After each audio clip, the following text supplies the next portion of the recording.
When we say justice for Miss Young Breonna Taylor, we are not confused and we are not crazy.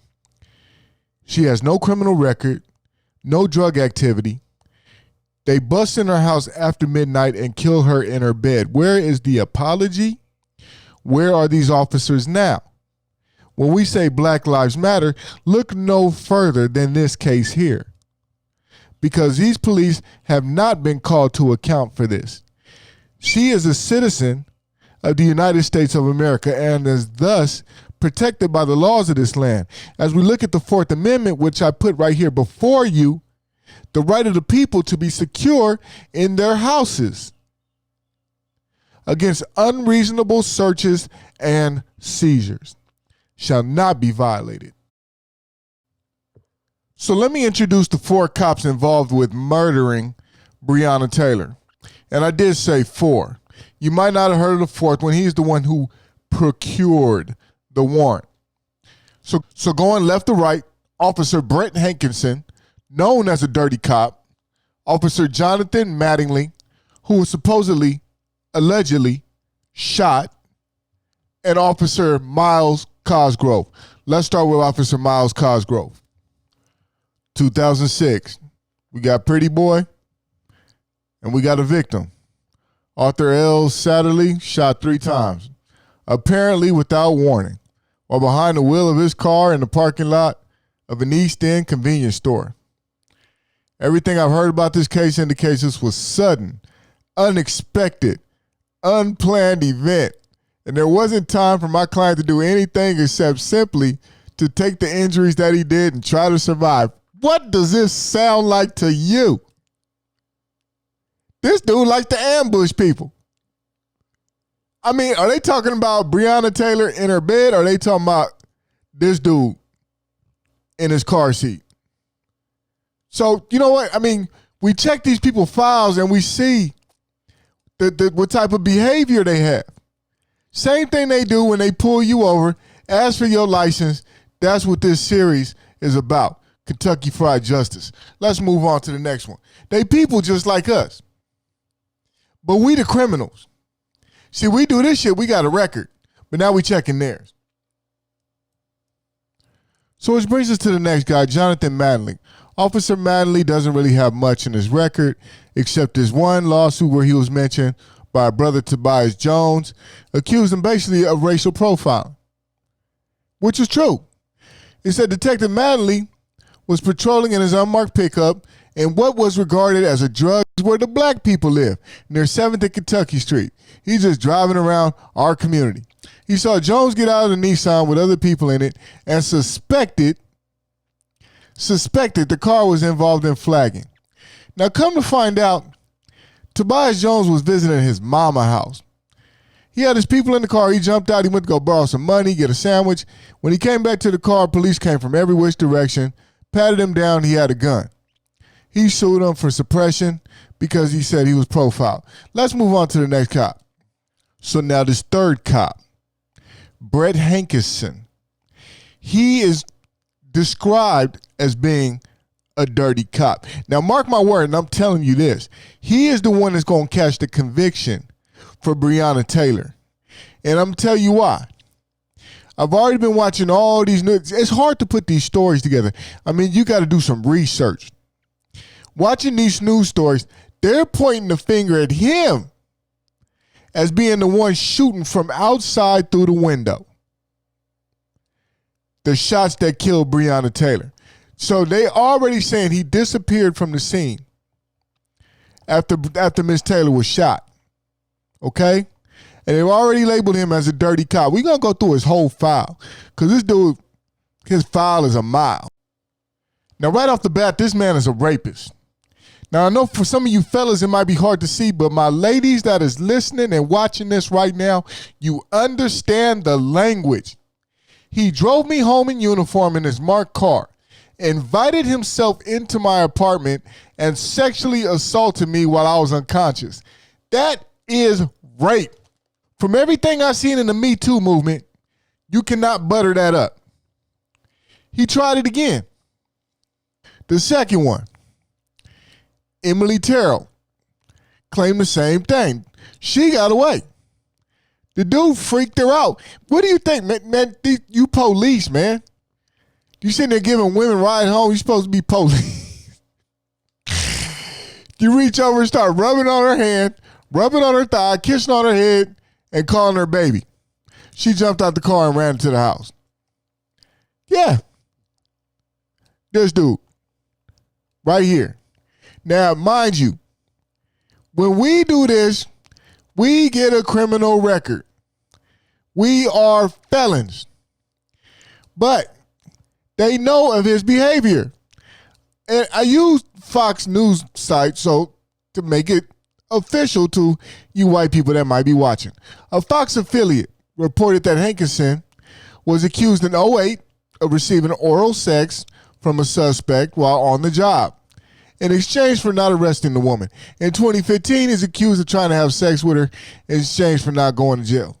Again, this is what cops do. Not all cops, but cops that kill black women through their window. So now we know how he is with the ladies, right? Now what happens if this girl leaves him for a black dude? I bullshit you not. That is what happened. This brother Kendrick Wilson is suing him for harassment. He had jacked his brother up about 4 times, planted dope on him, fake dope, gave him trafficking, and ruined his business. Illegal searches, illegal seizures. This is what we dealing with. I'm just going to run the tape.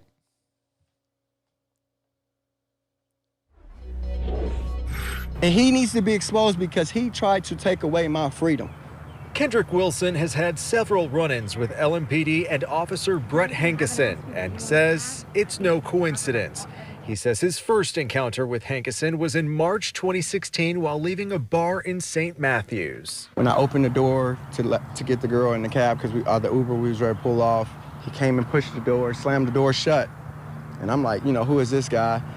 And basically started pulling the girl. Wilson says he was unknowingly with Hankison's ex-girlfriend, and that's when his trouble began. Over the next 3 years, Wilson, who owned a barbershop on Bardstown Road, was arrested by Hankison 3 times. In March of 2016, Wilson was charged with assault in connection with a bar fight. That charge was later dismissed. In June of 2018, he was arrested on charges of trafficking, tampering with physical evidence, and resisting arrest. His attorney tells us this case is still pending, but provided this body cam video showing that drugs appear several feet away from where Wilson was standing on the sidewalk in handcuffs. Attorney Rob Eggert says there is no evidence Wilson either possessed the drugs or threw them. Bystanders can be heard in the video saying they watched someone drop the bag on the ground. Months later, in October of 2018, Hankison arrested Wilson again in St. Matthews for criminal trespass and trafficking cocaine. According to the lawsuit and court records, those charges were dropped less than 2 months later after lab tests for drugs came back negative. In October of 2019, Wilson details another incident. Not only have I been falsely arrested, my business has been taken away from me. My house has been raided. I was slandered in my neighborhood. I just bought my house a year ago. You know how many cops pulled up at my house? They took me out in front of my business, in front of all my customers, had me in handcuffs. According to Wilson, police said they were searching his home, car, and barbershop for drugs. A barbershop Wilson owned for 3 years, where even the mayor had visited. They came and got me at Ford. They had cops all in Ford's parking lot. The whole Ford Motor Company was talking about this. They had cops all in their parking lot. They got me. Then you know what they did? They took me to my barbershop, made me unlock my door, which I don't think they had permission to do that. They made me do that, made me unlock my door, took me in my barbershop. Cops pulled up front and back, K9 dogs, all in my shop. You know what they found? Nothing. Wilson tells us his experiences with police inspired him to join protesters in downtown Louisville. If you look at me down at the protest, I'm cussing, I'm screaming, I'm yelling because I'm furious. When I was in his car, I was cussing, screaming, I was yelling because I was furious. But listen to the words that I was saying to him. I told him he's a dirty cop. I told him he's gonna pay for this. I told him I'm gonna bring him down. And he laughed and giggled. Laughed and giggled. Breonna Taylor died to shed a light on the fact that we are up against a system, to show the whole world how this system is oppressing us. It resulted in the death of a young black woman. And that's when the whole world needs to see that the system itself is the cause of this. So we point out the fact that the last cop is a criminal. Which brings us to the fourth cop, who hasn't got much media attention, Joshua James. Joshua James signed the affidavit with false information to get this no-knock warrant on Breonna Taylor, which led to her death. Because of that, we could label these men as criminals, participating in criminal behavior. The detective wrote an affidavit that he's seen the suspect, Jamarcus Glover, who, by the way, was arrested an hour before they raided this lady's house and killed her in her bed. He wrote in the affidavit that he's seen Glover leave Taylor's apartment about 2 months before with a U.S. Postal Service package before driving to a known drug house. Okay, that's 2 months ago. Now, let's cross-reference this with another article. We got to make sure we're dealing with facts. It's all over the news, but they still haven't made an arrest. That these Kentucky cops in this Kentucky fried justice system lied on the warrant that led to her death.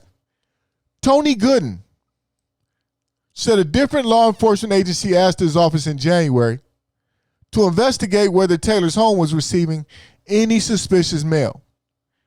After he looked into the request, he said the local office concluded that it wasn't. They raided her house anyway, on a lie. Now Breonna Taylor is dead. Say her name. So now I'm going to leave you with this. They're covering up evidence. They're hiding it from the public. So you have to watch the local media that's going on in Louisville. This is why you need to go back and watch part 1. And for the folks that already seen part 1, you know how we started off. We started off with the no body cam bullshit. Come to find out, these cops had a prior investigation that evening with body cams on. Now all of a sudden, Breonna Taylor is dead. Nobody has body cams. They're running the play. This the shit we up against, the system who protects criminals like this, and an arrest has to be made. I'm going to leave you with this clip, and there's going to be another part 3 to part 3 before I get to part 4. But please be aware of the lies as they tell it.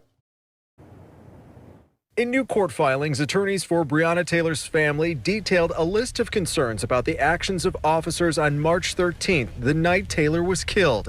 They're raising concerns about whether officers were wearing body cameras the night Sergeant John Mattingly, Miles Cosgrove, and Brett Hankinson shot and killed Taylor while executing a search warrant at her apartment. We've got body camera footage from Brett Hankinson in other situations. And then we've got a citation that shows that Miles Cosgrove, just 2 months before this, while executing a search warrant for the criminal interdiction unit, was wearing a body camera.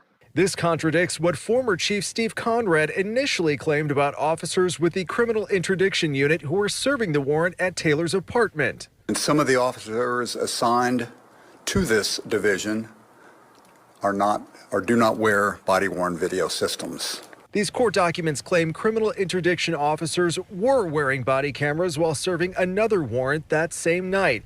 Attorney Sam Aguiar is now demanding LMPD turn over body camera footage from all 120 officers who responded to Taylor's apartment March 13th and audit trails for those body cameras. When did it record footage? Who's accessed that footage since? And does it still exist? They also want a neutral party to extract data from all cell phones, tablets, and other devices used by the 3 officers who fired shots that night. We're seeking immediate compliance with this order because there's an imminent need for it and because there's such a fear that critical evidence could be destroyed. Evidence that attorneys hope can tell them why Brett Hankinson left the scene after the shooting and could not be located by LMPD. He was just involved in an officer-involved shooting where there's strict protocol on staying at the scene and getting a PIU escort, and instead he just hightailed out of there. He now has a message for police officers who know and work with Officer Brett Hankinson. You people who are with the badge on, y'all are a part of what Brett's doing. And if y'all don't want to be associated with that and y'all don't want to be labeled bad cops, then come out and talk. And you guys need to turn on him. Quit protecting the shield and the badge. This is no longer a brotherhood. Drew Gardner, WLKY News.